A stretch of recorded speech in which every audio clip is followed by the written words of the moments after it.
Y la mirada que hoy tenemos en nuestro siguiente panelista es muy interesante porque es un hombre de muchísima experiencia, que ha estudiado muy bien además estos temas y el impacto en particular que está teniendo dentro del mercado de capitales.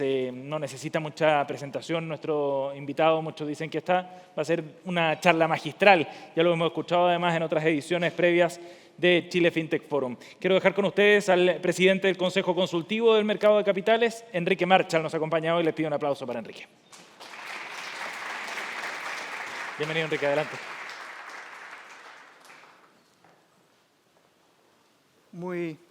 ¿Se escucha? Muy buenas tardes. Ya está terminando este gran machitum del mundo FinTech. Me imagino que estamos todos ya un poquito cansados, con tantas ideas en la cabeza, así que hay que hacer un esfuerzo especial para poder mantener el interés de ustedes. Bueno, un gusto estar esta tarde en esta conferencia. Segunda vez que me invitan, así que doblemente agradecido con FinTech Chile. Lo que yo quiero hacer es comentarles la visión que tenemos en el Consejo Consultivo del Mercado de Capitales.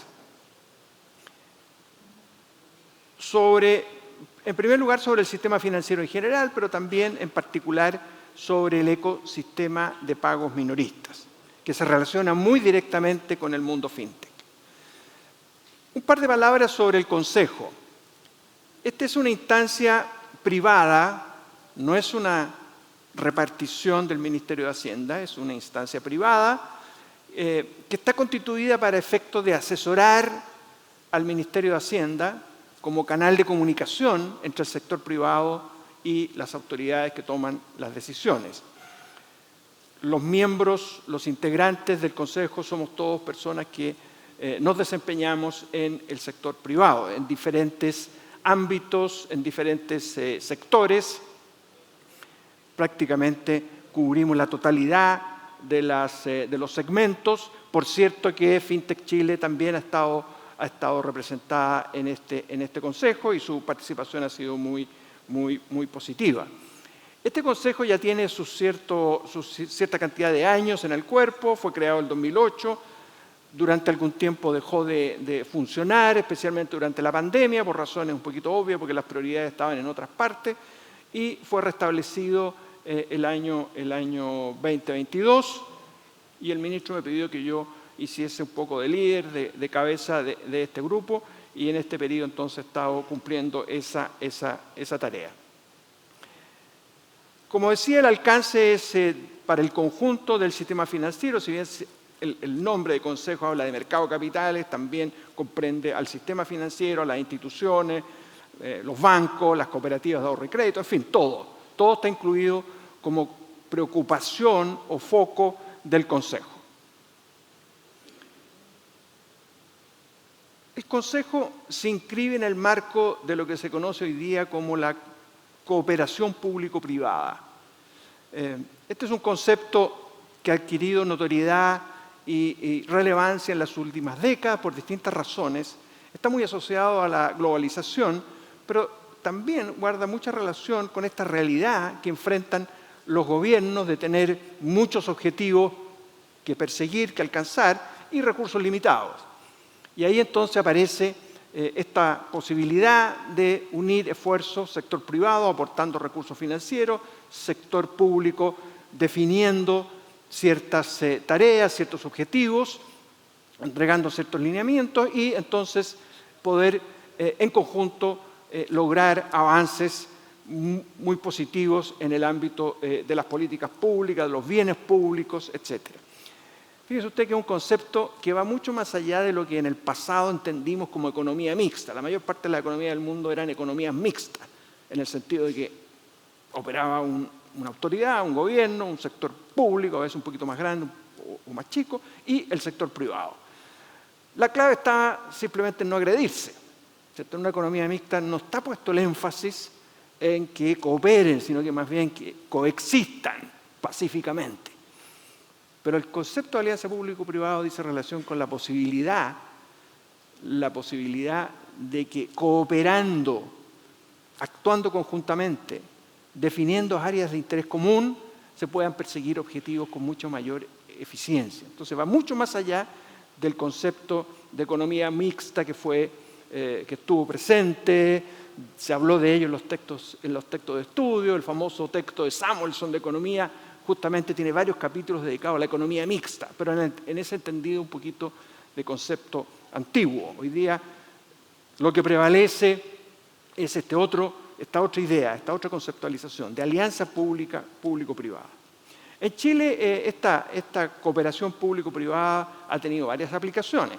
Quizás la más conocida es el de las concesiones de obras públicas, que están presentes en carreteras, vías urbanas, hospitales, aeropuertos, en fin. Eso ha permitido entonces en el país contar con una infraestructura muy superior a la que habría sido posible solamente si hubiésemos dispuesto los recursos públicos de la caja fiscal, ¿cierto? Los que somos más antiguos sabemos lo que era, por ejemplo, la carretera 5 Sur o 5 Norte hace 40, 50 años atrás. Llegar de Santiago a Puerto Montt era una empresa más o menos mayor, digamos. Por lo menos uno se llevaba un par de pinchazos de neumáticos, eso era lo mínimo que uno podía aspirar, digamos, en un viaje de esa naturaleza. Entonces, todo eso se ha ido realizando sobre la base de las concesiones de obras públicas, que son una expresión, una manifestación concreta de este modelo de alianza público-privada. Ha estado presente también en los acuerdos comerciales que ha suscrito Chile, con la Unión Europea, con Estados Unidos, en fin, ahí también ha estado presente esta idea, este concepto, porque el liderazgo lo hace el sector público, pero simultáneamente el sector privado ha participado, porque tiene la experiencia concreta. Cuando una contraparte le dice, mira, a mí me gustaría poner esta cláusula en un contrato, las autoridades públicas no siempre advierten con claridad cuál es la trampita que está detrás de eso. Los que saben de eso es el sector privado. Entonces, si no se actúa mancomunadamente, no se logran los objetivos que hemos podido lograr. Y el Consejo Consultivo también es un buen ejemplo de lo que estoy señalando, de cooperación público-privada, especialmente en el ámbito de la regulación. Cuando uno pone regulaciones, se mete en un terreno que es complejo, no sabe exactamente cuáles son los efectos, si los objetivos que se está proponiendo se van a alcanzar, y para eso es bueno entonces mantener esta comunicación permanente entre el sector público y el sector privado. En el Consejo Consultivo del Mercado de Capitales tenemos una cierta visión sobre el sistema financiero chileno, sobre el mercado de capitales. En nuestro último informe 2023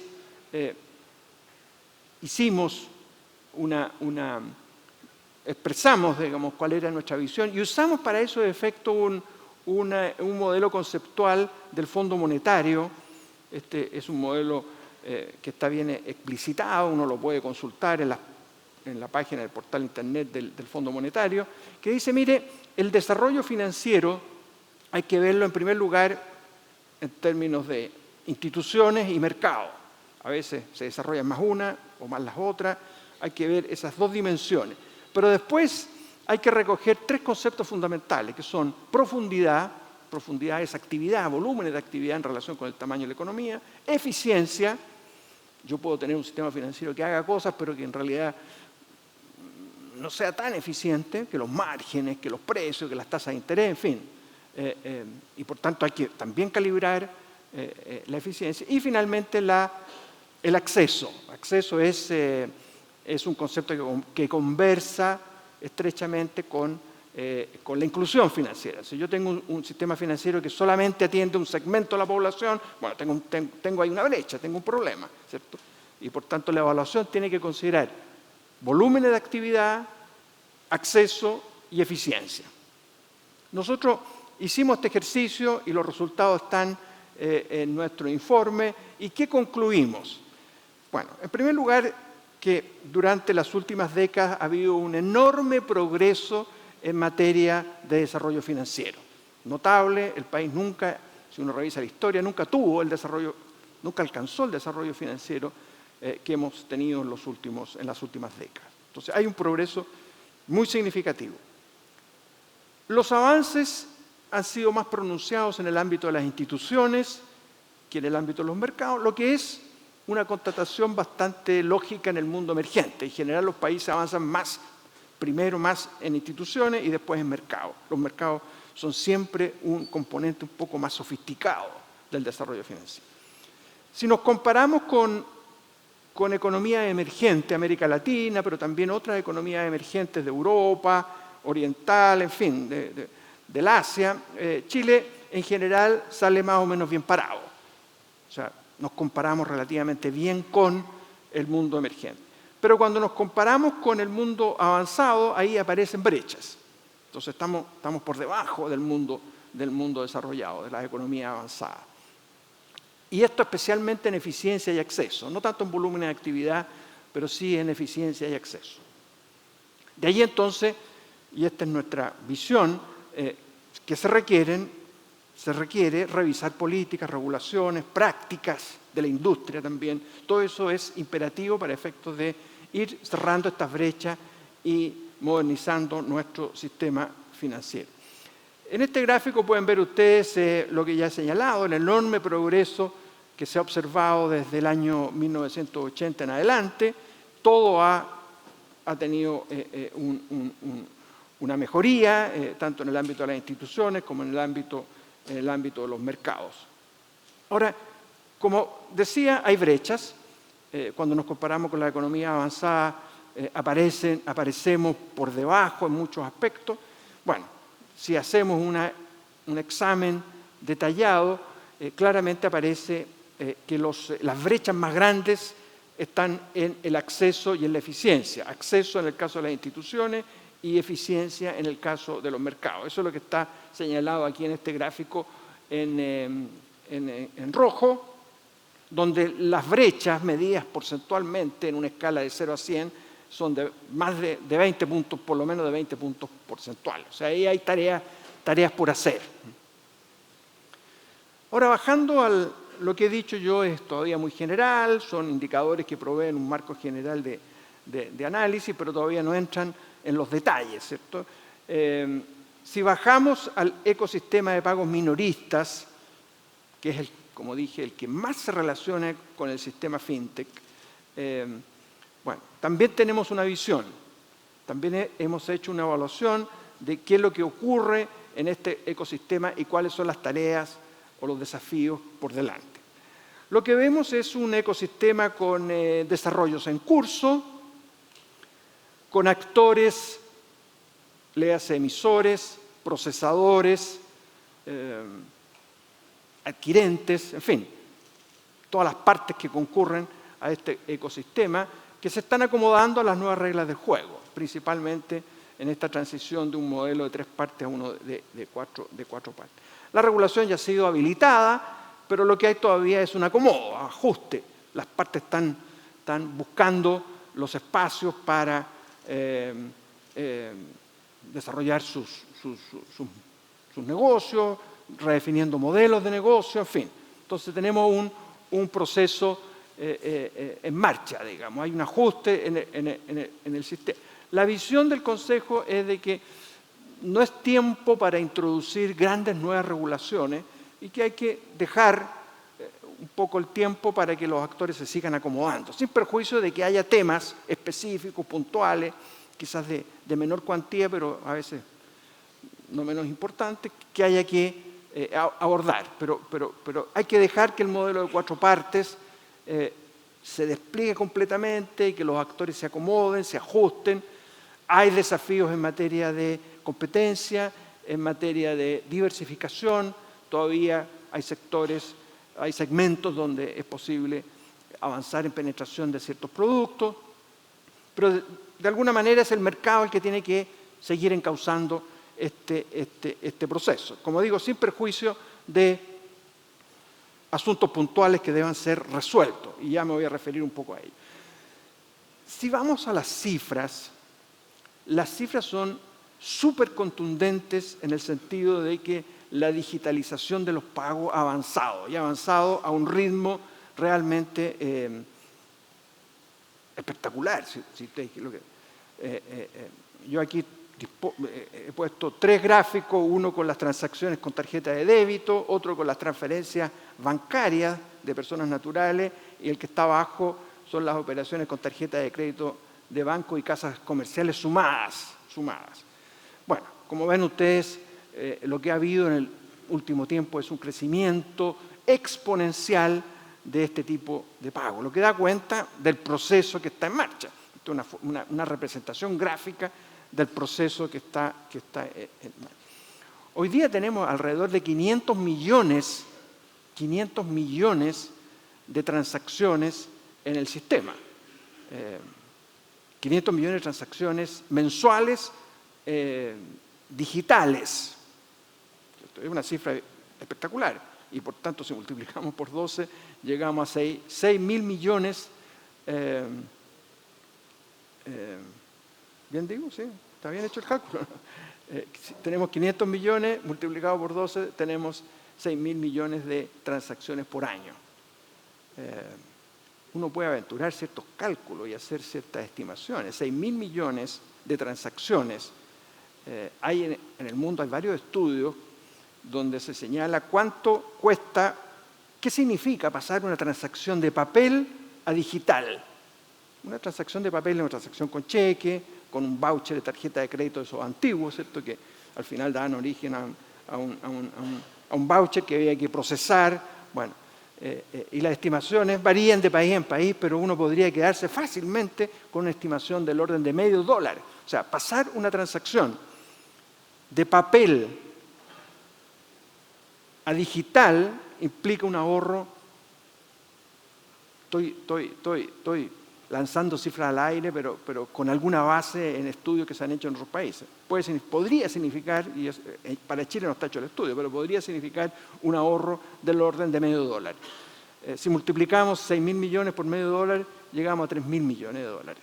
O sea, uno podría decir, mire, haber pasado todo esto de papel, el contrafactual no lo podemos observar, ¿cierto? Porque todo esto más bien fluyó directamente a digital. No es que hayan habido en algún momento 500 millones de transacciones en papel, nunca las hubo. Pero uno puede decir, bueno, si estas se hubiesen hecho en papel versus digital, lo que nos estamos ahorrando son 3.000 millones de dólares. A lo mejor la cifra es muy grande, uno dice, no, en realidad no es $0.50, es $0.25. Bueno, entonces 1.500 millones de dólares. Pero de nuevo, son cifras gigantescas. Ahora, ¿dónde está esa plata? Uno dice, ¿quién se la ahorró? ¿En qué cuenta de ahorro está eso? Bueno, eso está repartido en el sistema. En parte están los bancos. Los bancos también han tenido que fortalecer sus sistemas de seguridad, ciberseguridad, en fin. Entonces, no es una plata que uno pueda decir, mira, aquí está, no. Pero si el sistema en su conjunto, la economía, se ha podido ahorrar 1.500 millones de dólares por lo bajo, o 3.000 millones de dólares como rango superior, bueno, eso es un ganancial espectacular, ¿cierto? Y eso da cuenta de lo que significa un avance de esta naturaleza. Bueno, la contraparte de esto es el papel. ¿Qué ha pasado con los cheques? Eso lo sabemos. Hay registro de cuántos son los cheques mensuales. Bueno, en 10 años los cheques girados por las personas han pasado de 9 millones al mes a un poco menos de 1 millón. O sea, se derrumbó. El cheque perdió completamente. Y lo mismo ha pasado con las empresas, quizá un poquito más rezagado, pero también. Ahora, los pagos digitales han avanzado. Hay un informe del Banco Central muy interesante que dice que por primera vez, el año 2022, por primera vez, la tarjeta de débito superó al efectivo como preferencia del público. Esta no es una medición de cuántas transacciones se hacen con billete y cuántas se hacen con tarjeta de crédito. Es simplemente la respuesta a una pregunta que se le formula a una muestra de personas, de familias, de hogares, respecto de qué prefiere, usar la tarjeta de débito o el efectivo. Y por primera vez, desde que hay registro, la tarjeta de débito apareció como preferida respecto del efectivo. Y esto también en pequeños comercios, en fin, entonces creo que hay un desarrollo. Ahora, inevitablemente este proceso conduce a que la banca tradicional, en inglés usan mucho esta expresión de ladrillo y mortero para dar cuenta de las oficinas bancarias, ¿cierto? la banca de ladrillo y mortero ha perdido terreno. Se ha tenido que ajustar, porque si hay menos transacciones presenciales y hay más transacciones digitales, bueno, usted necesita menos oficina, necesita menos cajero automático. Y eso es lo que ha estado pasando. O sea, hoy día hay menos cajero automático que hace 10 años atrás, hay menos oficinas físicas que hace 10 años atrás. Y lo que es interesante, y esto no lo había advertido, pero preparando esta exposición me encontré con esta constatación, que el número promedio, la intensidad de uso de los cajeros también ha disminuido, la intensidad de uso. O sea, hay menos cajeros y esos menos cajeros dan cuenta de una realidad, que el público está demandando menos a los cajeros. O sea, recurre menos al cajero. Obviamente, si el efectivo pierde terreno, eso quiere decir que va menos a los cajeros automáticos a retirar dinero, porque necesita menos dinero efectivo. Ahora, hay una constatación que es compleja y que de alguna manera plantea un cierto puzzle, porque resulta que el efectivo hoy día en poder del público es más que el que había antes de la pandemia. Entonces uno dice, pero ¿cómo? Este señor ha estado hablando de la digitalización, los pagos digitales crecen exponencialmente, ¿y cómo es así que el público tiene más billete en el bolsillo que antes? ¿Qué pasa? Buena pregunta, ¿cierto? Porque en principio uno podría decir, ¿sabe qué más? Aquí esto está como a puerta de revertirse esta tendencia. Yo creo que no es así. Lo que ocurre es que con motivo de la pandemia aumentó una cierta preferencia del público que deberíamos llamar de precaución. El público efectivamente se hizo de más dinero porque no sabía si el cajero iba a funcionar, no sabía si iba a poder salir de su casa, y efectivamente se hizo de más efectivo, que guardó en la casa, que quizás no lo está usando para fines transaccionales, pero ese dinero está efectivamente ahí en poder. Después vinieron los retiros. Los retiros también inundaron el mercado de liquidez, y por tanto hay fenómenos que explican esta situación que tenemos hoy día de un nivel de efectivo, pero claramente toda la otra información da cuenta de que ese efectivo no está siendo utilizado intensamente para fines transaccionales, que en buena medida es una demanda por precaución. Bueno, me queda poco tiempo, quizás no voy a poder revisar todos los temas. Ahora, yendo a un terreno bien práctico, concreto, el Consejo ha relevado ciertos temas que le preocupan, ¿cierto? Yo dije que en general debemos dejar que el sistema se acomode, vemos desarrollos muy significativos, pero hay ciertos temas que le preocupan al Consejo. Y son los que están aquí, los voy a listar, no sé si voy a tener tiempo de referirme a cada uno de ellos. Fraudes.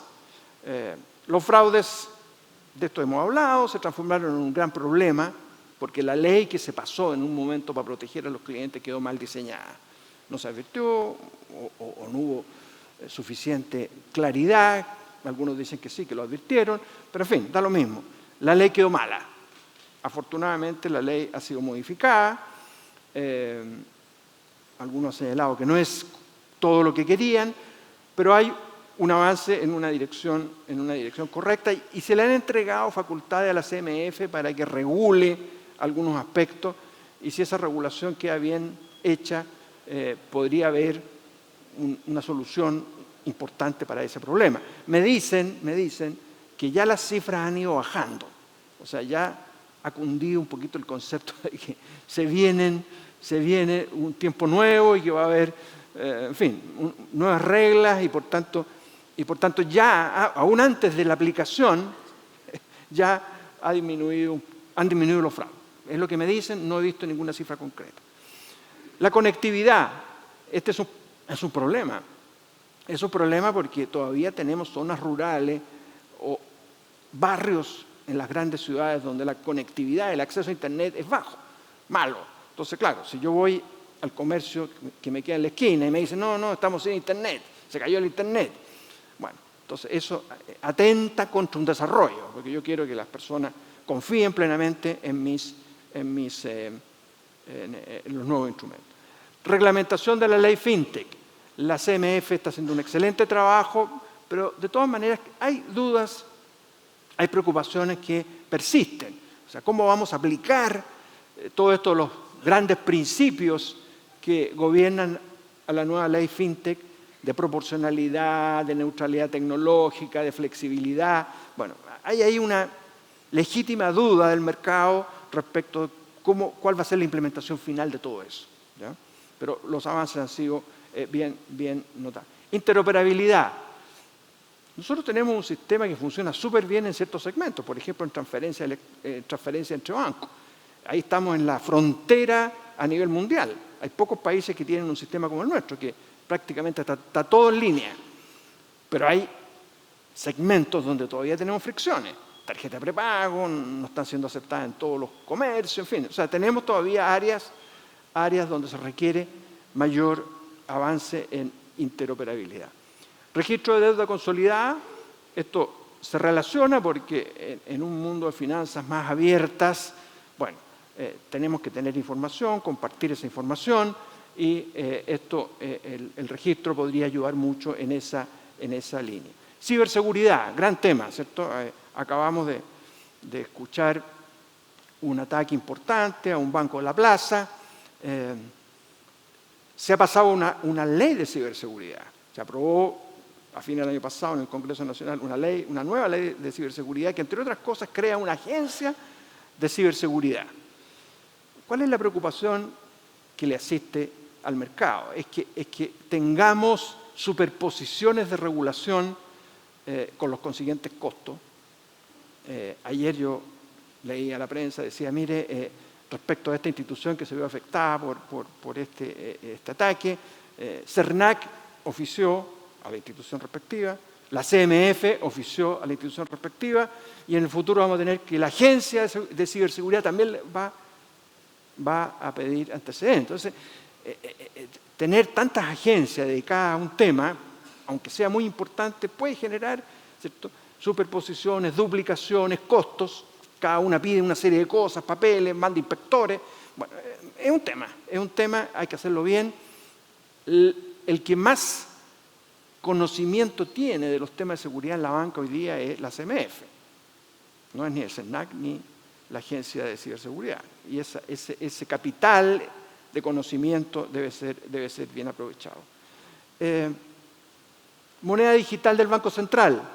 Súper importante que haya entregado un lineamiento respecto de por dónde podría ir la emisión de una moneda digital en nuestro país. Es un concepto bien interesante.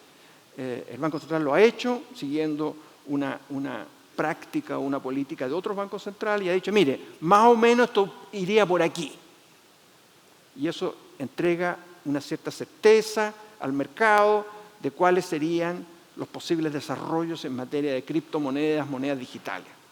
Eso es bien importante, hay que reconocer y valorar lo que ha hecho el Banco Central en este sentido. Inteligencia financiera, súper importante tema, ¿cierto? Hoy día los temas de inteligencia están bien en la agenda pública por los temas de delincuencia, de seguridad. La inteligencia financiera es un capítulo dentro de toda esa temática. Yo tengo la impresión de que nosotros creamos un modelo de inteligencia financiera hace algunos años atrás, pero hoy día estamos un poquito sobrepasados y por tanto hay que hacer revisiones respecto a eso, porque si el sistema comienza a ser utilizado crecientemente por bandas delictuales, crimen organizado, bueno, eso nosotros queremos preservar la integridad del sistema de pago y del sistema financiero y por tanto tenemos que fortalecer esa función de inteligencia financiera. Evaluación del impacto regulatorio. Esto es bien importante a propósito del tema de los fraudes. Entonces, se introduce una nueva regulación, no siempre cuando eso ocurre están todos los antecedentes sobre la mesa. No siempre se revisa la experiencia comparada. Entonces, es bien importante, este punto lo ha levantado el Consejo, de que cuando haya regulaciones, sobre todo las más importantes, existan evaluaciones exhaustivas, rigurosas, respecto a los potenciales efectos.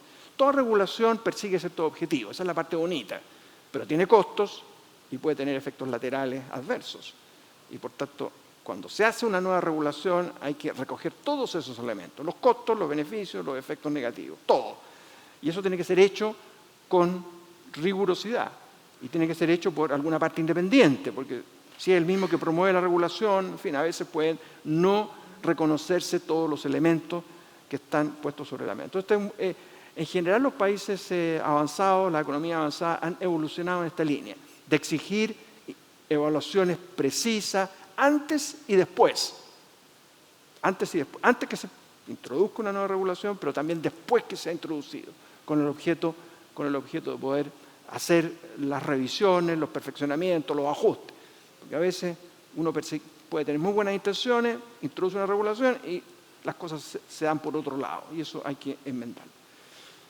Educación financiera, no me voy a detener en ese punto. Quisiera terminar simplemente, los detalles de lo que he señalado están aquí en la presentación, que va a quedar. Un poquito de comentarios de cierre, entonces, para concluir. El Consejo monitorea de cerca el ecosistema de pagos minoristas. Este se encuentra en una fase de pleno desarrollo y ajuste a las nuevas condiciones y reglas de juego. Los avances, como he comentado, en materia de pagos digitales son auspiciosos y la digitalización puede dar cuenta de enormes gananciales en eficiencia como los que he señalado, que podrían ser varios, 1, 2 o 3 miles de millones de dólares, que están repartidos, como dije, por el sistema.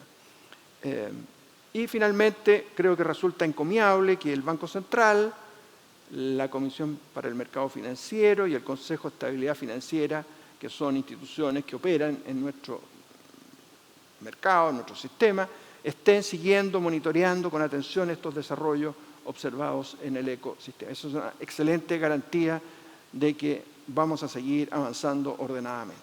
Muchas gracias.